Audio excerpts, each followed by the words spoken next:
ABD Senatörü Marco Rubio, Volkswagen Grubu Yönetim Kurulu Başkanı'na Volkswagen'in Çinli şirketler Kobalt ve Tissingham grubuyla ortaklıkları hakkında daha fazla bilgi isteyen bir mektup gönderdi. Her iki şirket de Çin Komünist Partisi'nin Doğu Türkistan'daki Uygur Müslümanlarına yönelik soykırımına katılım ve Demokratik Kongo Cumhuriyeti'nde insan ticareti mağduru çocukların zorla çalıştırılması dahil olmak üzere dünya çapında korkunç insan hakları ihlallerine karışıyor. Çin'in başkenti Pekin'de son günlerde artan koronavirüs vakaları yönetimi harekete geçirdi. İşçi bayramı tatili öncesi Pekin'de restoranlarda yemek yemek yasaklanırken kamusal alanlara girişlerde koronavirüs testi zorunluluğu getirildi.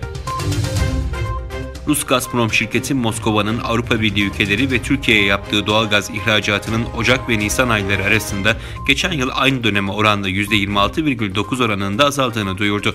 Bu arada Sibirya boru hattı üzerinden yılın ilk 4 ayı içerisinde Rusya'dan Çin'e yapılan doğalgaz ihracatında ise %60 artış yaşandı.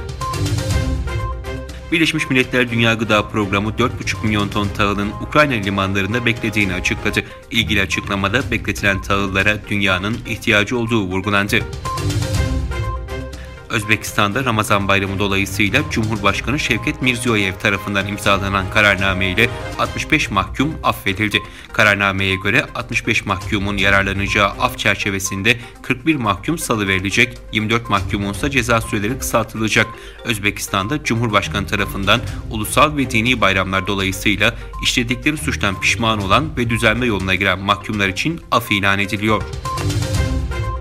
Müslüman alim başı rahmet, ortası marifet ve sonu azaptan kurtuluş olan Ramazan ayına veda ederken heyecan içinde Ramazan bayramını kutluyor. Milli ve manevi değerlerin coşkuyla yaşandığı, toplumsal bağların güçlendiği, huzur, barış, sevgi ve kardeşlik atmosferinin pekiştiği müstesna günlerden olan Ramazan bayramını kutlamanın mutluluğunu yaşıyoruz.